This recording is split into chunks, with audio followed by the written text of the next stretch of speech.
I'm Andrew from StuartGems.com. Welcome back to another gem cutting video.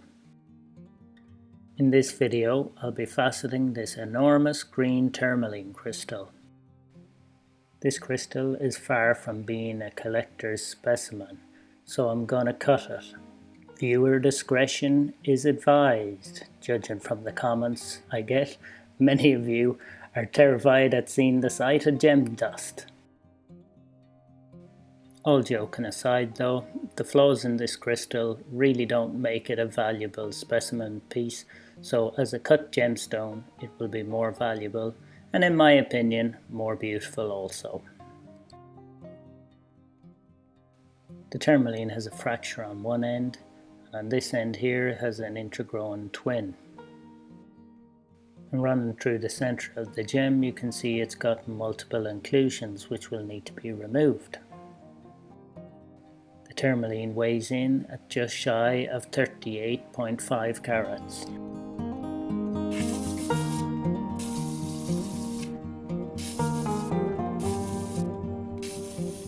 I start by pre-forming the ends of the crystal by hand.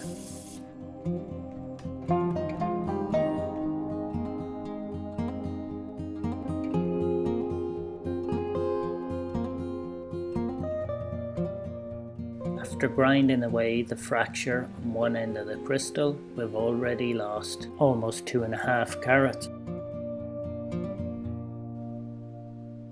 Now let's deal with the other end of the gemstone.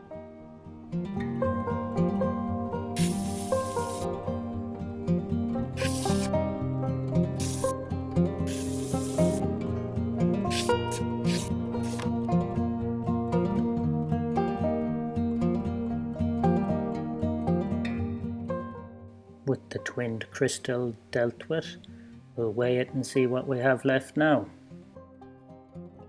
So just dealing with those two issues, we've already lost 4.6 carats. This is one of the reasons why yield on a cut gemstone tends to be around the 20 to 30% mark usually. I get many comments asking why I can't get another gemstone from a gem when I cut it, and simply there just isn't a gemstone there often. After dopping the tourmaline, I place it in the faceting machine quill and we start the cutting process.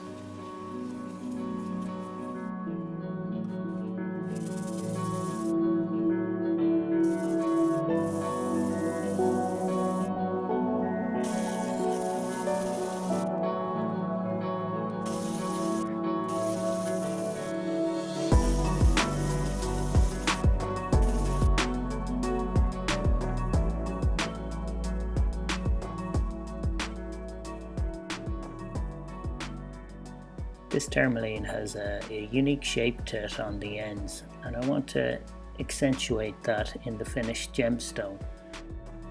I spent quite a bit of time at this stage of the cutting, going over and back, adjusting the design as I continue the preforming on the faceting machine. I am no maths wizard, so I use a computer-based software called GemCut Studio to help me design my gemstones. It's basically CAD for gemstone design.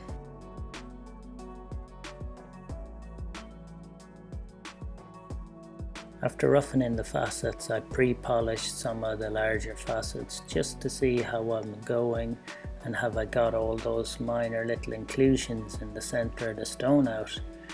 Here you can see I have a bit more work to do, so I'll go back to the cutting lap and just cut down a little bit deeper into the gemstone.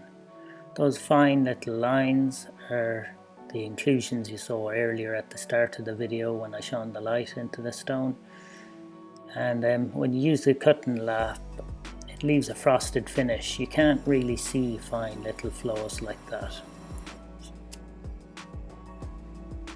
So when you're dealing with issues and flaws of that nature, sometimes you have to go over and back between your pre-polished lap and your cutting lap quite a few times in this case actually, because I wanted to just take the minimum amount of weight from the stone to preserve its size.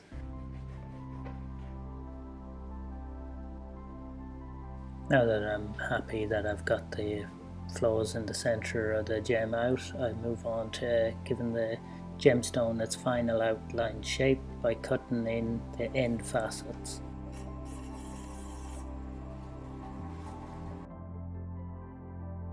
Here you can see the shape of the end of the gemstone starting to come in, but I'm still dealing with the remnants of that twin crystal.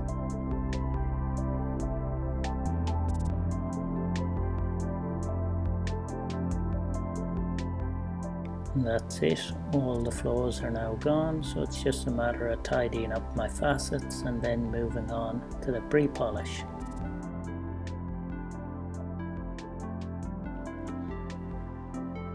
For pre-polishing I use a slurry of 3000 grit diamond powder and oil.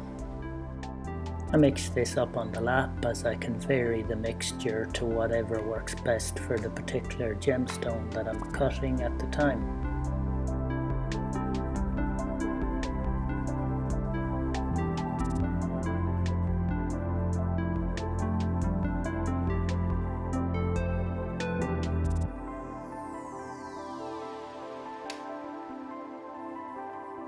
If you enjoy these videos, please like and subscribe to see more.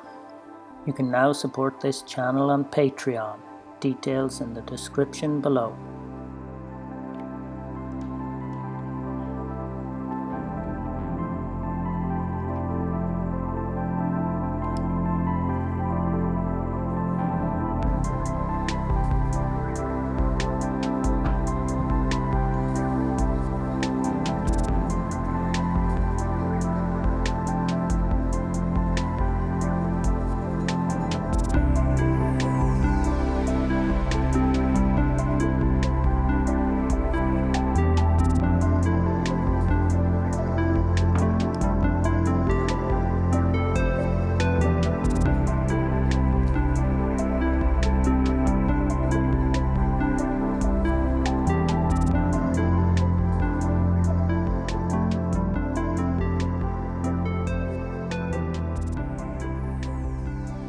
This is how it's looking when I'm just about finished with the pre-polishing. However, I'm still dealing with those pesky inclusions.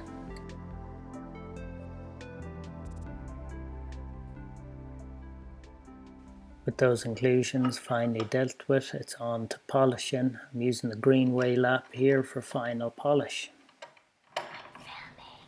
My wonderful director there breaking the fourth wall, whose services were obtained for the princely sum of a gem cutting lesson over the Christmas holidays. And here's how my 9-year-old daughter's first gemstone turned out.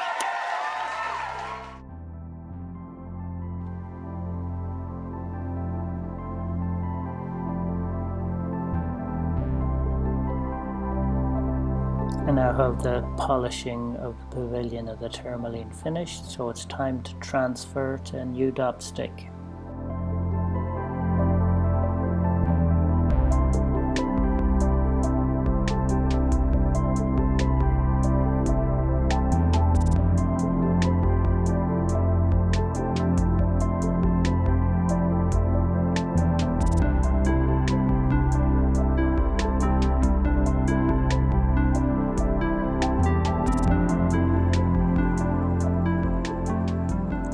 Now I move on to cut the crown of the Tourmaline.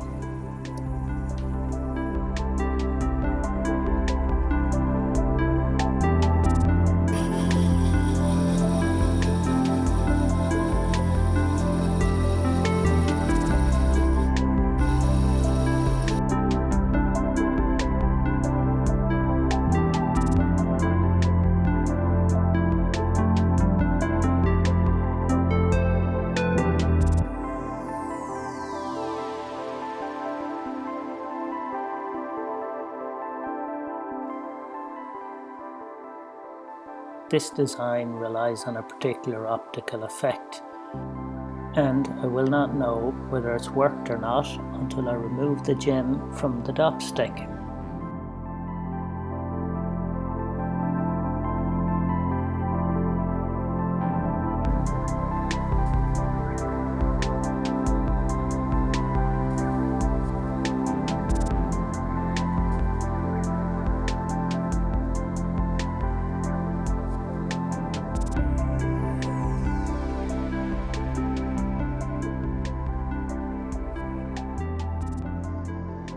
This is my unique take on the opposed bar cut, also called the pixel cut.